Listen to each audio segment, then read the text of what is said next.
الحمد لله على كل حال ونعوذ بالله من حال أهل النار.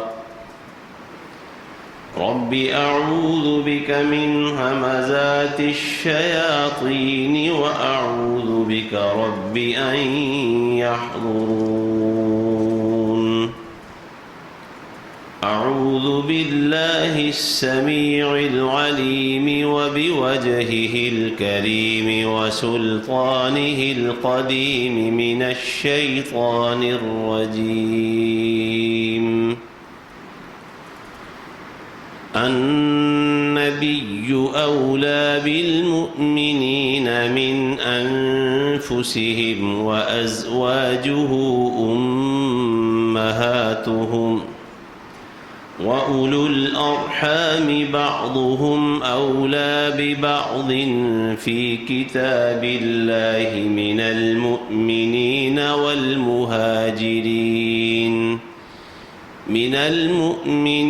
والمهاجرين إلا أن تفعلوا إلى أوليائكم معروفا كان ذلك في الكتاب مسطورا.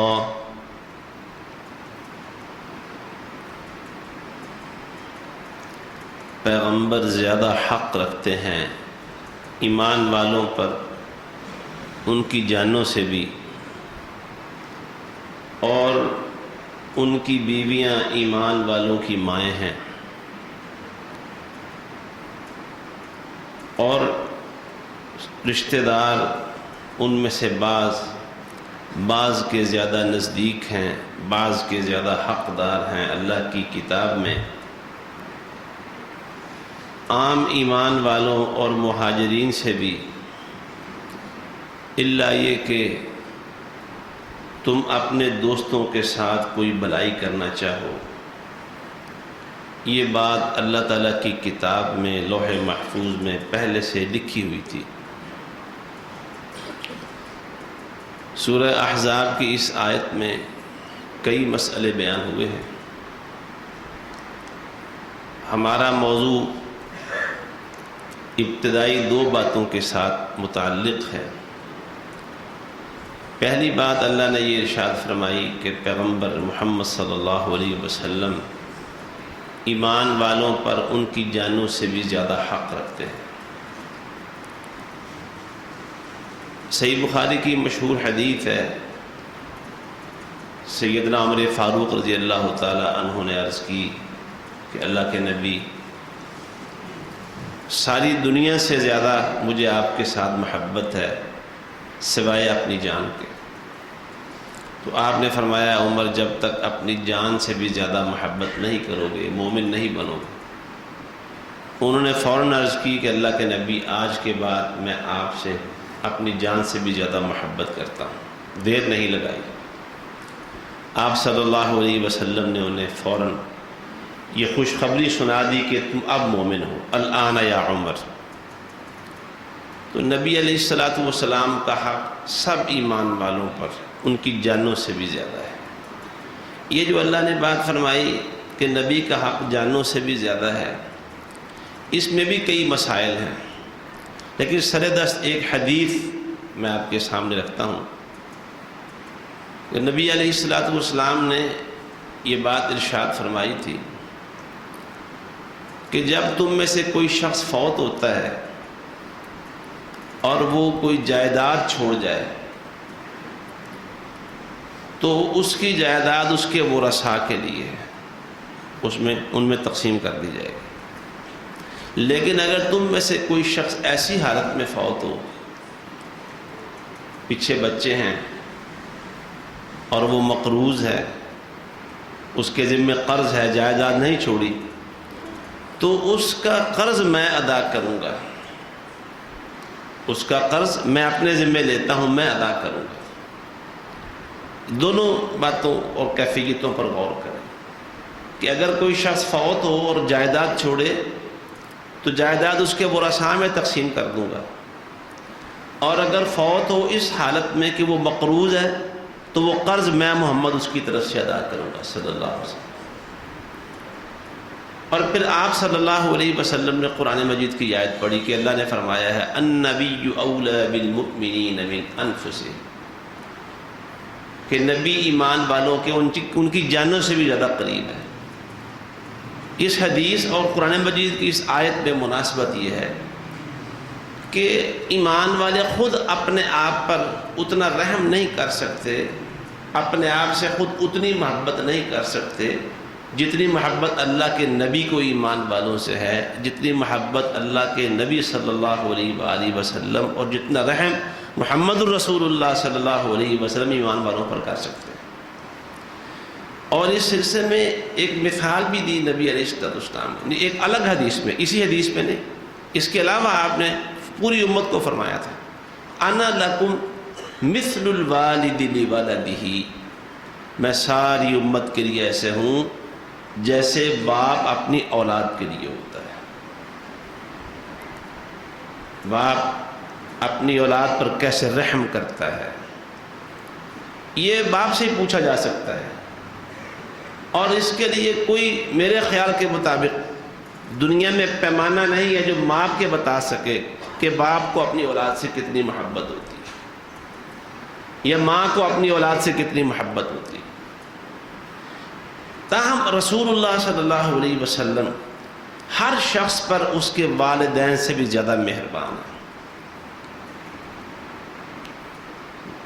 والد یا والدہ اگر زندہ ہوں کسی شخص کے فوت ہونے پر اور اس کی جائیداد ہو، اللہ نے والدین کا حق مقرر کیا ہوا ہے، جائیداد میں سے، وراثت میں سے ان کا حق ہے۔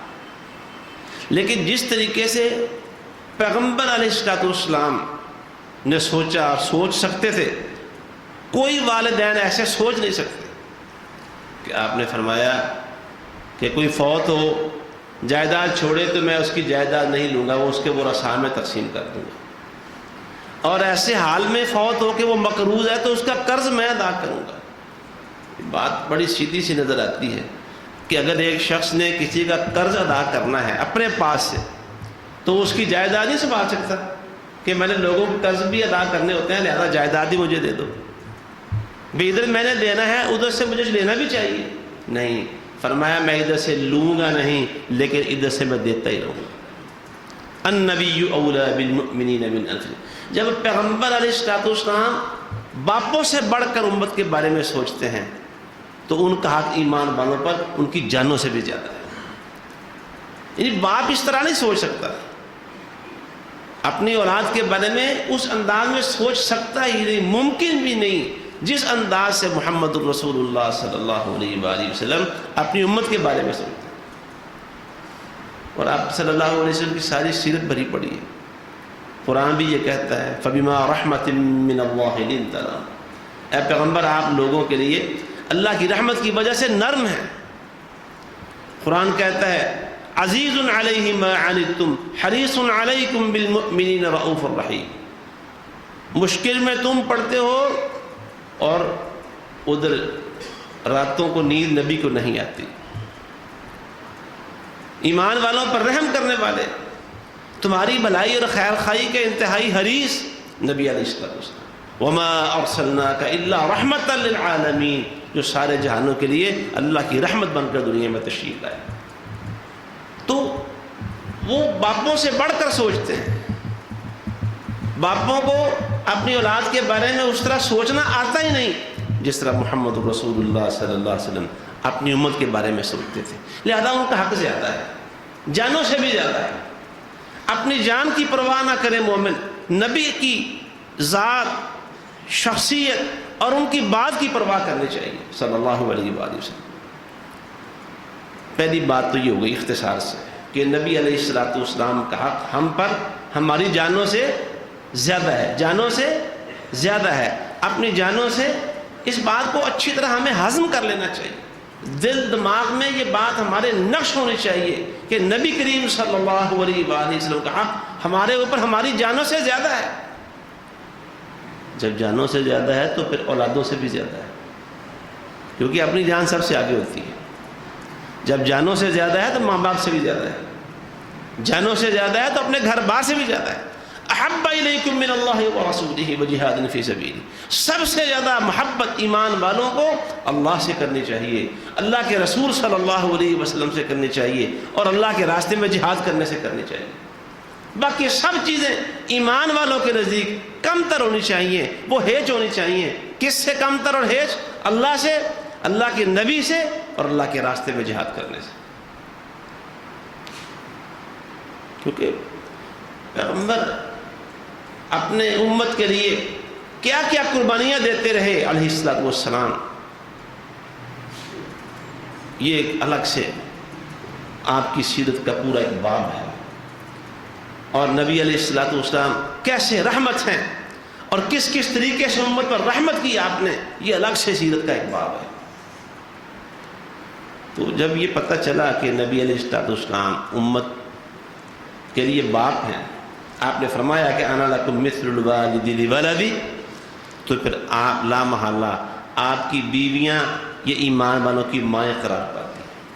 یہ دوسرا مسئلہ ہے جو اس آیت میں بیان ہوا، وَأَزْوَاجُهُ أُمَّهَاتُهُمْ، اور ان کی بیویاں ایمان والوں کی مائیں ہیں علیہ الصلوۃ والسلام۔ مائیں کس اعتبار سے؟ جو حقیقت میں مائیں ہوتی ہیں ان کے معاملات، ان کے آداب اور حقوق کیا ہیں، وہ بھی قرآن و حدیث میں واضح ہیں۔ حقیقی مائیں وارث ہوتی ہیں اپنے بیٹے کے یا بیٹی کی جائیداد میں سے وارث بنے گی، لیکن ازواج مطہرات امت کے جو مومن ہیں ان کی وراثت میں حقدار نہیں بنے گی۔ یہ جو مائیں کہا گیا ہے یہ عزت، ادب اور احترام کے لحاظ سے کہا گیا ہے۔ جو حقیقی مائیں ہیں اپنے بیٹوں سے پردہ نہیں کرے گی، لیکن ازواج مطہرات پردہ کرتی تھی۔ وَإِذَا سَأَلْتُمُوهُنَّ مَتَاعًا فَاسْأَلُوهُنَّ مِنْ وَرَاءِ حِجَابٍ، جب ان سے کوئی سوال کرنا ہو، کوئی مسئلہ دریافت کرنا ہو تو پردے کے پیچھے سے۔ جو ازواج مطہرات ہیں وہ ان کی عزت، ان کی شان، جس طرح ماؤں سے شادی اور نکاح نہیں ہو سکتا، قرآن نے کہا ہے جب پیغمبر دنیا سے تشریف لے جائیں تو ان کی بیویوں میں سے کسی ایک کے ساتھ کوئی مومن مرد جو ہے وہ شادی نہیں رچا سکتا، نکاح نہیں کر سکتا۔ تو جس طرح ماؤں کا احترام ہے کہ ان سے شادی نہیں ہوتی، اسی طرح پیغمبر صلی اللہ علیہ وسلم کی بیویوں کا احترام ہے کہ ان سے شادی اور نکاح نہیں ہو سکتا، لیکن پردہ ہوگا، پردہ تھا اور وہ کرتی بھی رہیں۔ اور جو عام احکام امت کی خواتین کے لیے گھر سے نکلنے اور آنے جانے کے ہیں، وہ سارے احکام ان پر بھی لاگو ہوتے ہیں۔ امہاتہم، پیغمبر صلی اللہ علیہ وسلم کی بیویاں ایمان والوں کی مائیں ہیں۔ اور یہاں یہ بھی دیکھیں قرآن مجید کے اندر ازواج جمع کا لفظ آیا ہے، زیادہ بیویوں کی، اور ساری بیویوں کو امہات قرار دیا ہے۔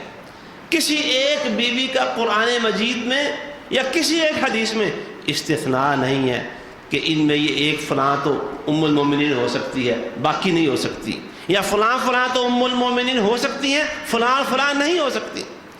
اس میں اماں جان خدیجہ رضی اللہ تعالیٰ عنہ، اماں جان سودا بنت زمعہ رضی اللہ تعالیٰ عنہ، اماں جان عائشہ صدیقہ رضی اللہ تعالیٰ عنہ، اماں جان میمونہ بنت حارث رضی اللہ تعالیٰ عنہ، اور اسی طرح باقی زینب بنت جحش رضی اللہ تعالیٰ عنہ، اور تمام کی تمام، ام سلمہ، جویریہ، ماریہ قبطیہ، ساری کی ساری۔ قرآن کہتا ہے ازواجہ امہاتہم، نبی کی تمام تر بیویاں ایمان والوں کی مائیں ہیں۔ کسی ایک بیوی کو اس عام حکم سے، کون سا حکم؟ ازواجہ امہاتہم، اس سے مستثنیٰ نہیں کیا گیا، نہ قرآن میں کیا گیا ہے اور نہ کسی ایک حدیث کے اندر کیا گیا ہے۔ اب اس کے بعد اگلی بات کیا ہے کہ ازواج مطہرات امہات المؤمنین تو ہیں، کیا وہ آل بیت النبی یا اہل بیت الرسول میں شامل ہیں کہ نہیں شامل؟ آل بیت میں شامل ہیں یا نہیں شامل؟ اہل النبی میں شامل ہیں یا نہیں شامل؟ اہل سنہ والجماعہ کہ جتنے بھی گروہ مکاتب فکر یا مسالک رہے ہیں ان کی اکثریت، چند ایک وہ کیا کہتے ہیں آٹے میں نمک کے برابر، کچھ لوگوں ازواج امہاتہم اس پر متفق ہیں کہ نبی کی بیویاں ایمان والوں کی مائیں ہیں، لیکن اہل بیت النبی میں شامل ہیں کہ نہیں شامل، اس میں بس چند لوگوں نے اختلاف کیا ہے، ان کے ایمان سے اختلاف نہیں، ان کے امہات المومنین ہونے سے اختلاف نہیں، لیکن آل بیت میں شامل ہے یا نہیں شامل، اس سے بس چند ایک لوگوں نے اختلاف کیا، ورنہ تمام اہل السنہ والجماعہ اس بات پر متفق ہیں، ان میں احناف بھی، ان میں شوافع بھی، ان میں مالکیہ بھی، اور ان میں حنبلیہ بھی، اور دیگر تمام فقہاء امثال، تمام اہل السنہ والجماعہ، تمام محدثین اس بات پر متفق ہیں کہ رسول اللہ صلی اللہ علیہ وآلہ وسلم کی بیویاں آل بیت النبی اور اہل بیت رسول کے اندر شامل ہیں۔ نماز میں جو درود شریف پڑھتے ہیں اللہم صلی علی محمد وعلی آل محمد، اے اللہ جس محمد صلی اللہ علیہ وسلم پر اور محمد صلی اللہ علیہ وسلم کی آل پر اپنی رحمت نازل فرما۔ اللہم بارک علی محمد وعلی آل محمد، دعا کرتے ہیں یا اللہ محمد صلی اللہ علیہ وسلم کی آل پر، محمد صلی اللہ علیہ وسلم پر اور آپ کی آل پر اپنی برکت نازل فرما۔ اس آل میں نبی کریم صلی اللہ علیہ وسلم کی ازواج مطہرات شامل ہیں۔ دلیل اس کی کیا ہے؟ اگر درود شریف پر ہی غور کر لیں، ایک دلیل خود درود شریف کے اندر شامل ہے، اللہم صلی علی محمد وعلی آل محمد کما صلیت علی ابراہیم وعلی آل ابراہیم۔ جو لوگ ازواج مطہرات کو آل بیت النبی میں شامل نہیں سمجھتے، آل رسول میں شامل نہیں سمجھتے، وہ درود شریف کا جو اگلا حصہ ہے کہ اللہ رحمت نازل فرما، جیسے ابراہیم پر اتاری اور جیسے آل ابراہیم پر اتاری۔ آل ابراہیم کون ہے؟ ابراہیم علیہ السلام کی بیویاں بھی شامل ہیں، اماں جی سارہ بھی شامل ہیں، جی اماں جی ہاجرہ بھی شامل ہیں، یا اس کے علاوہ بھی ایک شادی کا ثبوت ملتا ہے، جو بھی ان کی بیویاں تھیں وہ آل ابراہیم میں شامل ہیں۔ تو جب ابراہیم علیہ السلام کی آل میں ان کی بیویاں شامل ہو سکتی ہیں تو محمد صلی اللہ علیہ وسلم کی آل میں ان کی بیویاں کیسے شامل نہیں ہو سکتی؟ جب اللہ سے برکت کی دعا کرتے ہیں، یا اللہ برکت فرما محمد پر صلی اللہ علیہ وسلم اور آل محمد پر برکت فرما، کیسے؟ جیسے ابراہیم اور آل ابراہیم پر برکت کی۔ جب آل ابراہیم میں حضرت ابراہیم کی بیویاں شامل ہیں تو پھر محمد رسول اللہ صلی اللہ علیہ وسلم کی آل میں آپ کی بیویاں کیسے شامل نہیں ہو سکتی؟ ایک قرینہ نقطہ، یہ تو خود درود شریف ہے۔ پھر قرآن مجید میں غور کر لیں، یہی سورہ احزاب کی آیت جو بھی پڑھی کہ ازواجہ امہاتہم، پیغمبر علیہ السلام کی جو بیویاں ہیں ایمان والوں کی مائیں ہیں۔ اسی صورت میں آگے چل کر اللہ تعالیٰ نے فرمایا، خطاب دو آیتوں میں کہا گیا یا نساء النبی، دو دفعہ کہا گیا یا نساء النبی من یاتی منکن بفاحشۃ مبینہ، یا نساء النبی لستن کاحد من النساء اذ اتقیتن۔ دو آیتوں میں نبی کریم صلی اللہ علیہ وسلم کی بیویوں کو مخاطب کیا ہے، اے پیغمبر کی بیویوں، اے پیغمبر کی بیویوں۔ یہاں بھی نساء جمع کا لفظ آیا ہے، زیادہ تھی وہ، ایک یا دو یا تین نہیں، زیادہ تھی، جن کی تعداد وہ 11 بن جاتی ہے مجموعی طور پر۔ اور نبی علیہ السلام پر جب یہ آیت نازل ہوئی اس وقت غالباً 9 بیویاں آپ کے پاس موجود تھیں۔ جب اللہ نے فرمایا یا نساء النبی، آگے احکام دیے، اجنبی مردوں سے بات چیت کرنے کا طریقہ کیا ہونا چاہیے، گھروں سے باہر آنے جانے کا انداز کیا ہونا چاہیے۔ پھر اللہ نے فرمایا نمازیں قائم کرنا، زکوٰۃ دیتی رہنا، اللہ اور اس کے رسول کی ہر معاملے کے اندر اطاعت کرنا، اور آگے بتایا کہ یہ اللہ نے حکم کیوں دیے ہیں کہ گھر میں ٹکی رہنا، باہر زیادہ گھومنا پھرنا نہیں۔ اللہ نے فرمایا کہ اجنبی مردوں کے ساتھ بات کرنی ہے تو اس کا انداز یہ ہونا چاہیے۔ اللہ نے کہا نمازیں قائم کرو، زکوٰۃیں ادا کرو، اطاعت کرو اللہ اور اس کے رسول کی، یہ حکم کیوں دیے ہیں؟ انما یرید اللہ لیذھب عنکم الرجس اہل البیت، اللہ اصل میں چاہتا یہ ہے کہ ہر طرح کی پلیدی اے اہل بیت اللہ تم سے وہ دور رکھنا چاہتا ہے، کہ آپ کی طرف نہ بری نظر آئے، نہ آپ کی طرف برے خیالات منسوب ہوں، اور نہ آپ کے بارے میں زبانوں پہ بری باتیں، ہر طرح کی گندگی، نجاست، پلیدی اللہ آپ لوگوں سے اے اہل بیت دور رکھنا چاہتا ہے، اس لیے اللہ نے کہا کہ تمہارا گفتگو کا انداز ہی ہونا چاہیے، اس لیے اللہ نے کہا کہ اپنا بناؤ سنگار باہر نہ لوگوں کو نہ دکھاتی پھرنا، اسی لیے اللہ نے کہا کہ تم اپنے گھروں میں ٹکی ہوئی رہنا وقار کے ساتھ، اپنے وقار کو مجروح نہ ہونے دینا، کیوں؟ لیذھب عنکم الرجس اہل البیت، اے اہل بیت، تاکہ اللہ تم سے ہر قسم کی پلیدی کو ہمیشہ کے لیے دور رکھے۔ اہل بیت کا لفظ آ گیا اور خطاب کن سے ہو رہا ہے؟ یا نشان نبی، خطاب کا کس سے ہو رہا ہے؟ نبی علیہ السلام کی بیویوں سے، اور آگے کہا گیا اہل البیت، اے گھرانے والوں۔ معلوم ہوا کہ نبی علیہ السلام کی بیویاں اہل بیت میں شامل ہیں، بلکہ اگر پوری تفسیر کے ساتھ دیکھا غور کیا جائے تو اہل بیت میں سب سے پہلے بیوی یا بیویاں شامل ہوتی ہیں۔ ہماری اردو زبان میں جو اہلیہ کا لفظ بیوی کے لیے بولا جاتا ہے، اہلیہ، یہ لفظ کہاں سے آیا ہے؟ عربی زبان سے آیا ہے۔ عربی میں اہل بیوی کے لیے بولا جاتا ہے، اردو زبان میں اہل و عیال دو لفظ بولتے ہیں، اہل و عیال، اہل بیوی کے لیے ہوتا ہے، عیال بچوں کے لیے ہوتا ہے۔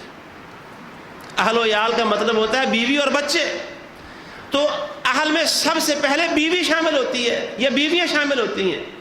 اگر بیویاں اہل میں شامل نہ ہوں یا بیوی اہل میں شامل نہ ہو تو اور کیسے اہل میں شامل کوئی اور ہو سکتا ہے؟ نہیں ہو سکتا۔ سب سے پہلے ایک اور قرینہ قرآن مجید سے، ایک اور دلیل، سیدنا ابراہیم علیہ السلام کے پاس فرشتے آتے ہیں بیٹے کی خوشخبری دینے، اور اس کے بعد انہوں نے قوم لوط کی طرف، حضرت لوط علیہ السلام کے پاس جانا تھا، خوشخبری سنائی بیٹے کی، کھانا شانا نہیں کھایا، تو جب بیٹے کی خوشخبری سنی تو اماں جان سارہ علیہ السلام وہ اس پر بڑی حیران ہو گئی، تعجب کرنے لگی، کہنے لگی اَأَلِدُ وَأَنَا عَجُوزٌ وَهَذَا بَعْلِي شَيْخٌ إِنَّ هَذَا لَشَيْءٌ عُجَابٌ۔ بڑی عجیب بات ہے، عمر کے اس حصے میں پہنچے ہوئے ہیں، خامد بھی انتہائی بوڑھا ہو چکا ہے، میں خود بانجھ ہو چکی ہوں، تو کیا اب میرے ہاں اولاد ہوگی؟ بڑی عجیب بات ہے۔ فرشتوں نے کیا کہا؟ اتعجبین من امر اللہ، اللہ کے فیصلے سے، اللہ کے حکم سے جو اللہ نے طے کر لیا ہوا ہے، آپ کو اس سے تعجب ہو رہا ہے؟ اتعجبین من امر اللہ، رحمت اللہ وبرکاتہ علیکم اہل البیت، اے اہل بیت، اللہ کی رحمتیں اور برکتیں تو آپ لوگوں پر ہمیشہ برستی رہتی ہیں۔ اہل البیت کا لفظ کہا، تو وہاں کتنے لوگ شامل تھے؟ کتنے لوگ؟ حضرت ابراہیم کے علاوہ کتنے لوگ موجود تھے؟ ابراہیم کے علاوہ کتنے افراد تھے؟ ایک اماں جان سارہ ہی موجود تھی، اور بیٹے کی خوشخبری تو بھی دی جا رہی ہے نا، بھی بیٹا ہوگا اور وہ نبی ہوگا، بلکہ ساتھ پوتے کی خوشخبری بھی دے دی تھی قرآن کے مطابق، یعقوب کی، اور یہ بھی بتا دیا گیا کہ وہ پوتا بھی اللہ کے نبی ہوگا۔ خوشخبری پہ خوشخبری دی جا رہی ہے، اولاد تو بھی بعد میں آنی ہے، اس سے پہلے ہی وہ اماں جان سارہ کو کہا جا رہا ہے، اور کہنے والے کون ہیں؟ اللہ کے آئے ہوئے فرشتے تھے، رحمت اللہ وبرکاتہ علیکم اہل البیت، اے گرانے والوں، اے اہل بیت، آپ پر تو اللہ کی رحمتیں اور اس کی برکتیں ہوتی رہتی ہیں۔ معلوم ہوا کہ بیوی اہل بیت میں شامل ہے، بیویاں شامل ہیں۔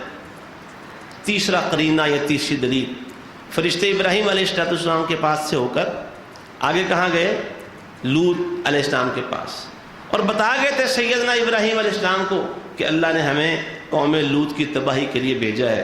ابراہیم علیہ السلام ان سے بات چیت کرنے لگے، اللہ سے بھی کہا یا اللہ یہ عذاب تیرا آ رہا ہے، اپنا عذاب ٹال لے۔ قرآن مجید نے اللہ تعالیٰ نے فرمایا کہ ابراہیم اصل میں بڑا نرم دل والا اور اللہ کے آگے بڑی آہوزاریاں کرنے والا، اللہ سے بڑا رجوع کرنے والا تھا۔ ہم نے کہا ابراہیم اعرض عن ھذا، اور یہ بات چھوڑو، اللہ کا فیصلہ آ چکا ہے، ایسا عذاب اللہ نے ان کے لیے لکھ دیا اور بھیج دیا ہے جو واپس نہیں کر سکتا۔ ابراہیم علیہ السلام فرشتوں سے بھی کہنے لگے ابھی تم آل لوط کو تباہ کرنے جا رہے ہو، تو وہاں لوط بھی ہے، ایک گرانہ اللہ کے نیک بندوں کا بھی ہے۔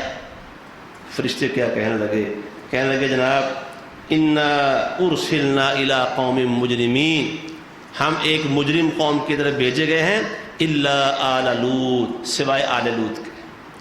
وہ بستی پوری، قوم پوری کی پوری مجرموں کی ہے، ہم ان پر عذاب کرنے کے لیے بھیجے گئے ہیں سوائے آل لوط کے. آل لوط پر اللہ کا عذاب نہیں آئے گا. پھر کہا آگے چل کر انا لمنجوہم اجمعین, آل لوط تو ساری کی ساری نجات پا جائے گی. پھر کہا الا امرأتہ, سوائے لوط کی بیوی کے. آل لوط ساری نجات پا جائے گی سوائے لوط کی بیوی کے. اس سے بھی یہی نتیجہ نکلتا ہے کہ حضرت لوط علیہ السلام کی بیوی کو قرآن نے اور جو فرشتے آئے تھے انہوں نے حضرت لوط کی آل میں شامل کیا تھا. آل لوط ساری کی ساری اللہ کے عذاب سے نجات پا جائے گی سوائے لوط علیہ السلام کی بیوی کی.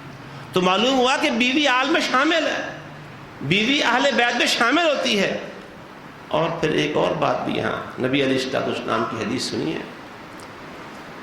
آپ علیہ السلام نے فرمایا لوگوں سنو, خیرکم خیرکم لأہلہ, تم میں سب سے اچھا آدمی وہ ہے جو اپنے اہل کے ساتھ اچھا سلوک کرتا ہے.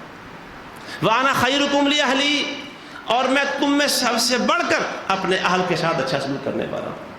سارے کے سارے شارحین, فقہاء, محدثین, علماء اس بات پر متفق ہیں اس حدیث میں جو اہل کا لفظ رسول اللہ صلی اللہ علیہ وسلم نے ارشاد فرمایا وہ بیوی کے لیے, کہ تم میں سب سے اچھا انسان کون ہے جو بیوی کے ساتھ اس نے سلوک کرتا ہے. اس کا مطلب کیا تھا؟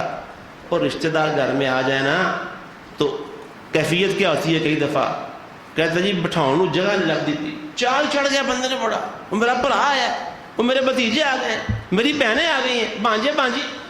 بندے کے پاؤں خوشی سے زمین پہ نہیں لگتے, بڑا اچھا سلوک کیا. اور جب باہر غریب محلے میں بازار میں جا کے پوچھو فلاں جس وہ جی اتنا عادت بندہ ہی کوئی نہیں. لیکن اصل کسی انسان کے اخلاق کا صحیح اندازہ لگانا ہو تو اس کی بیوی کے گواہی سے لگایا جا سکتا. اور نبی علیہ السلام کی سیرت ساری کی ساری آپ کے اعلیٰ اخلاق کی گواہ ہے. اور آپ کی جو ازواج مطہرات ہیں وہ سب سے بڑھ کر رسول اللہ صلی اللہ علیہ وسلم کی اعلیٰ ترین بے مثال سیرت اور آپ کے اعلیٰ کردار و اخلاق کی گواہ آپ کی بیوی ہیں رضی اللہ تعالیٰ عنہم اجمعین. تو فرمایا کہ باقی لوگوں سے حسن سلوک کرنا تو سب کو آتا ہے, لیکن اصل بہترین انسان وہ ہے جو اپنی بیوی کے ساتھ حسن سلوک کرتا ہے. بیویوں کے معاملے میں ہمیشہ ہی انسانوں میں لوگوں میں وہ بہت ساری کوتاہیاں اور غلطیاں سرزد ہوتی رہی ہیں, ہوتی رہتی ہیں. اس لیے آپ نے فرمایا سب سے اچھا انسان وہ ہے جو اہل کے ساتھ اچھا سلوک کرتا ہے, اور اہل سے مراد کیا ہے؟ بیوی. اور اس کے بعد آپ نے فرمایا سنو میں تم میں سب سے بڑھ کر اپنی بیوی کے ساتھ حسن سلوک, اپنے بیویوں کے ساتھ حسن سلوک کرنے والا. اور اس حدیث کے اندر لفظ کیا ہے؟ اہل کے لفظ آئے ہیں.